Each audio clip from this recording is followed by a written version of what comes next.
Okay, so today I want to just talk briefly about a paper that has been occupying philosophers for some time, and kind of give it a more of a philosophy of science gloss than perhaps most people are used to. So the paper is Sharon Street's paper that came out in 2006. It's a Darwinian dilemma for moral realists. So the dilemma is basically like this. In philosophy, people talk about horns a lot, and this is just you can either accede or deny to them, and depending on which one you pick, you go down what's called one of the horns, and that's going to narrow down what you're talking about. So for Street, she has this dilemma for moral realists, and moral realists believe that there are moral facts out there, mind-independent facts, um, and she's wondering simply what what relationship has evolution played on our evaluative attitudes about those moral facts? So, for instance, I have an evaluative attitude about murder. I think it's wrong. That's an evaluative attitude. For instance, what role has evolution had in shaping my evaluative attitude about that moral fact? So, there's two horns. We can either say that evolution has played a role in shaping our evaluative attitudes about these moral facts, or we can say that it's played no role. So that second one is actually the first horn, and it's what we're going to be not talking about. It's an interesting horn, but basically it's saying that the only way you get to moral facts, the only way you get to correct evaluative attitudes about moral facts is through luck. There's no systematic way that evolution leads you to possess true knowledge about moral facts.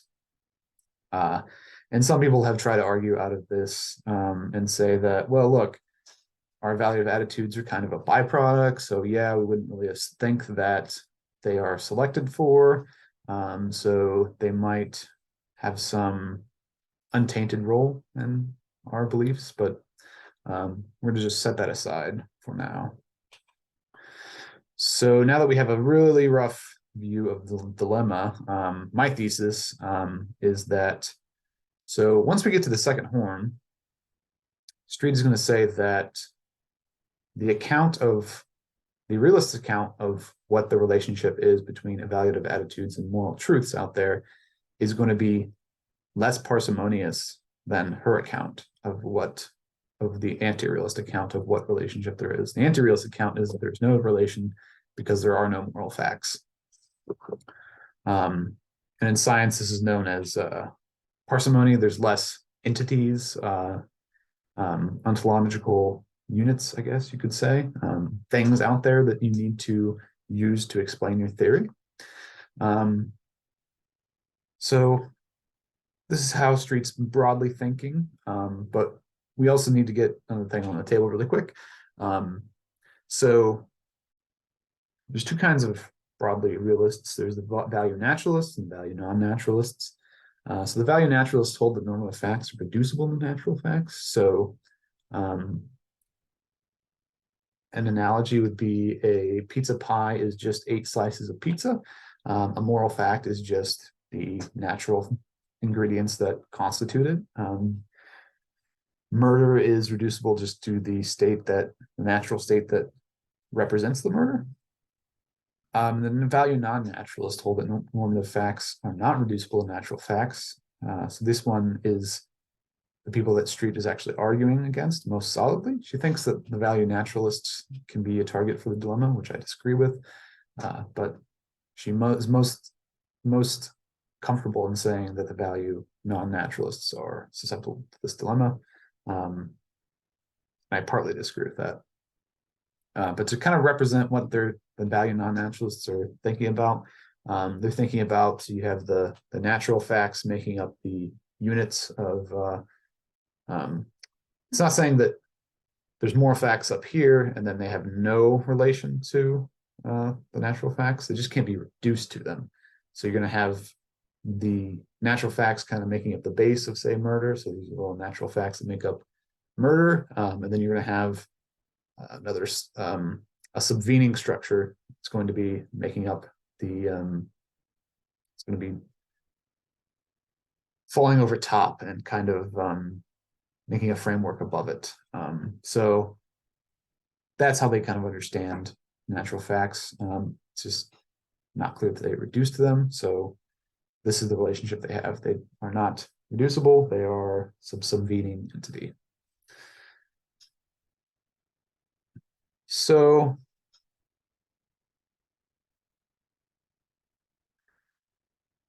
we've already talked about the horns. So we're going to be going down the second horn here. So we're going to be claiming that there is a relationship between natural facts, between evaluative attitudes and moral facts.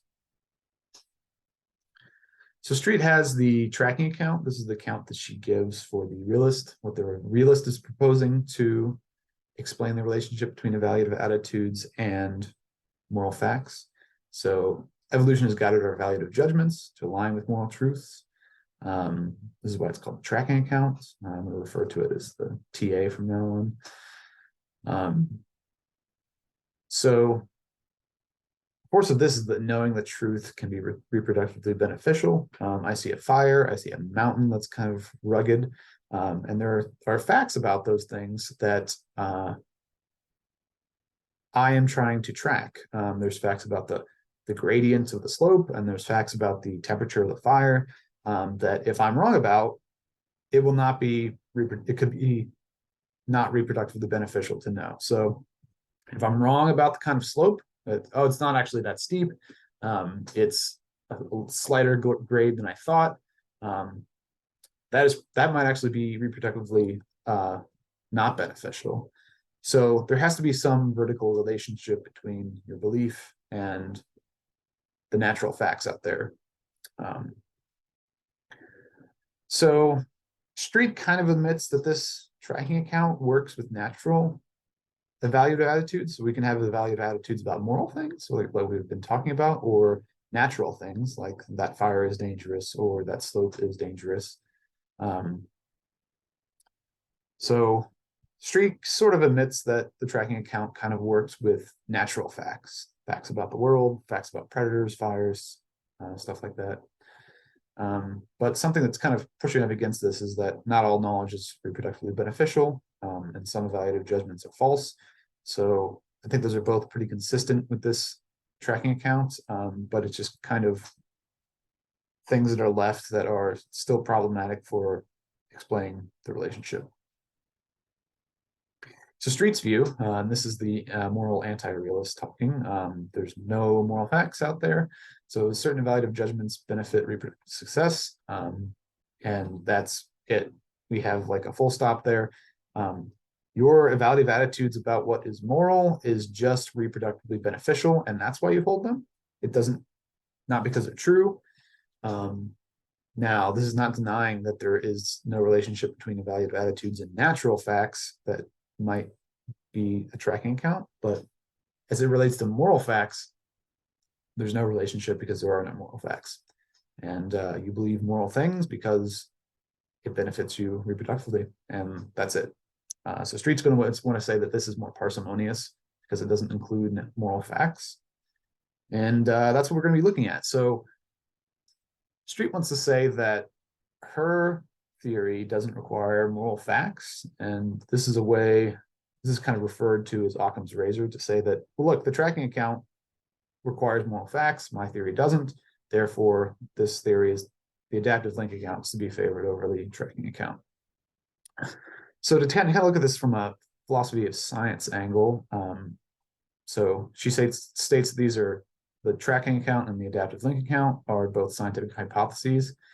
So they're vulnerable to arbitration from scientific theories. One is that is Occam's razor, that you should not, it's most commonly construed as the superfluidity case, which is that theories that posit entities that don't do explanatory work are less preferable than theories that don't posit those entities. So that's obvious. If you explain something with one thing, if you can explain an observation with one entity, you're not going to add another entity that's not explaining anything. It just doesn't make sense. Why would you do that? So use the least number of explanations possible and cut out all of the things that are not doing any explanatory work. What Street seems to be up to, and what most people using Occam's razor are up to, is kind of the expanded modern use here. So theories that posit less entities, even if those entities are doing less doing explanatory work, are preferable to theories that don't posit those entities. So we can think of this as, if you are trying to explain some observations from a solar system, you say, look, it looks like there's a planet here. All the planets in this orbit are acting as if there's a planet-sized object here, so there's probably a planet there. So if you had a competing theory that said there's no planet there, it's just that gravity works a little bit differently. So you're tweaking with a theory rather than positing more entities, i.e. a planet, you would have a claim to parsimony here because you have less entities needed to explain the same observation, which is that they're orbiting as if there is a planet there. So this is kind of what is in the sights of the expanded modern use. So there's less entities in this theory, and we should favor that theory, all things being equal, to theories that posit more entities. So I want to talk about really quick, before we move on, about how to think about simplicity. So there's three main ways you can have a simple theory that's relevant for us. One is parsimony, which we've been talking about. The less number of entities that your theory needs, the more parsimonious it is. There's theory elegance, which is that the least amount of basic principles your theory needs to explain an observation is you get a really elegant theory. And there's unity. Unity is basically how unitary your explanations are. So if you have a basic principle that's explaining a phenomenon in one area, it should explain it in other areas too, geographically be uniform throughout space. Obviously, laws don't always work like that, but the more unitary your explanation can be, the more simple it is, and the more preferable it should be, is the thought. And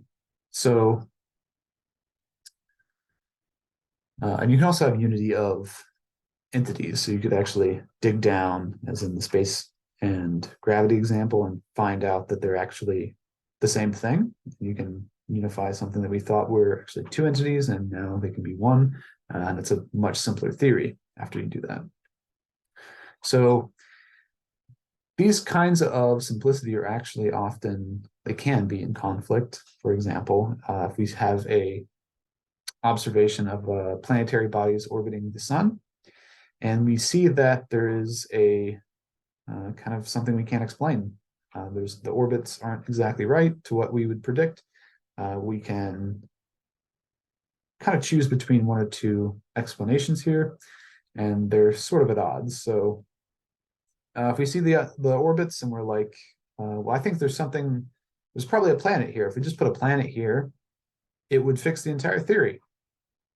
We could do that. It would make the theory less parsimonious, but it would not force us to add basic principles, which would make the theory less elegant.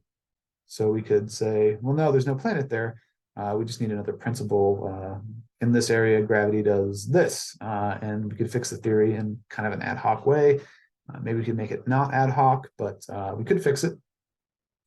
So that would make the theory less elegant. So we have a choice between which one we want to do, and we could do both, but which one should we favor is always a question in scientific discovery. Parsimony demands not that the other theory is false. It just demands that the other theory should come up with a reason why these added basic principles or entities are required. And a lot of people have tried to justify Occam's razor to pretty little success in the grand scheme of things, but they tried to do it. So there's a priori, theological, intrinsic value, metaphysical, rationality, and probability. Most of these are not very good justifications. They certainly don't work to justify theories. they may work to justify their use in theory discovery. So like as we're looking in the world to try to find theories that fit observations, it might be very useful in those cases, but it's not going to justify a theory. So this brings me to kind of the crux of my arguments, which is there's no way to pick between levels of simplicity, really. So there's a couple kinds of simplicity. We've been talking about ontological simplicity or parsimony, but there's also theory elegance, which is the number of basic principles of a theory. Remember the planetary example we were just talking about, where we have some planets in orbit, and we can add a basic principle that explains why they're not orbiting the way we're predicting. That would be to decrease our elegance, theory elegance. And so there's theory elegance, there's parsimony, there's also theory unity. So this is when theory ontology or elegance achieves n equals 1. What do I mean by that? A real life case of a unification is when space and gravity were unified. So we saw that you can see that the gravity is just space bending. So we thought they were separate. We thought they were n equal 2, but we can explain it with some kind of theory that is going to make them n equals 1. So this is a unification. This is a kind of a grand, ultimate simplification. So what this means for Street's paper is that the anti-realists with their adaptive link account certainly seem like they have a cleaner ontology. They don't have to posit moral facts. They seem to have less unity because realists can unitarily explain why, with the tracking account, why natural facts, evaluative attitudes of natural facts are beneficial. And if they use that same explanation, which is, I'll remind you, that natural facts are beneficial because there's some vertical nature to them. So remember the facts about the fires, the facts about the slopes. There are true facts about that. You know, the angle of the slope, how vicious the predators are. These are facts that we have evaluative attitudes towards, and they're true, and they're reproductively beneficial because they're true. So there's a lacuna in the anti-realists' theory when they say that they don't need moral facts. They may not need them ultimately. It might be true, but to claim that the adaptive link account is more parsimonious leaves out another way that a theory can be simple, which is that it has unity. So there's no way to pick between preferring a theory that is more parsimonious or a theory that is more unitary. It just doesn't make sense to do that because there's no justification for it. And maybe some people can make a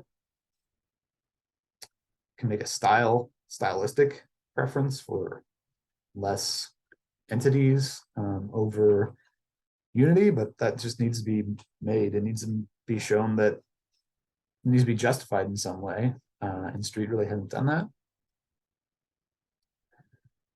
So some objections. Is the adaptive link account simpler or clearer than the tracking account? So if we harken back to the moral non-naturalist and the moral naturalist really quick, remember the moral naturalist believes that natural facts reduce to moral facts, or moral facts reduce to natural facts. And the moral non-naturalist believes that moral facts subvene over top natural facts. So this is the harder case, remember? This is the person that Street thinks she's talking to directly and thinks that they're in the sights of her dilemma. So for the first one, the simplicity claim, if the naturalist is to think about this, if moral facts reduce to the natural facts, the ontology there is probably n equals 1, right? You might be able to make the argument that it is n equals 2, but it doesn't seem to be the case that the parsimony claim is going to stand if you're talking about a realist that is naturalist. You can say that, oh, there's a pizza pie and there's 8 slices of pizza. Doesn't really make sense because the pizza pie is just 8 slices of pizza. There's no added ontology there. It's just that. So it's not clear that on the second horn, the moral naturalist, the realist, moral realist naturalist is going to be compelled to stop at the second horn. It seems they can just walk right out. For the non-naturalist, you might think that, well, natural facts are, most of them are reducible to natural facts. So there's no question of how people are going to be grasping these moral facts that are not reducible to natural facts. Natural facts, we can sort of in a mediated way get them through the senses and understand them. Moral facts, we can't pick up a moral fact and look at it. But if we just follow this through, we understand that the relationship is supposed to be a subvening relationship. And there's subvening relationships in the natural world that we can grasp and kind of track. The rules about chess. They don't reduce to the chess pieces. The rules about chess don't reduce to them. So they subvene on them.